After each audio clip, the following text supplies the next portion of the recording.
ሀይ ሀይ ሰላማችሁ ይብዛ ባላችሁበት። እንዴት ናችሁ ውድ የሲል አፍቃሪያን?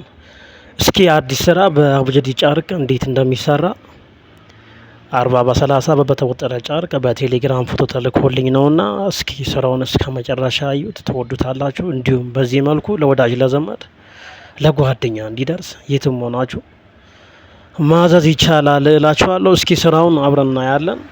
እስኪ ወደ ስራው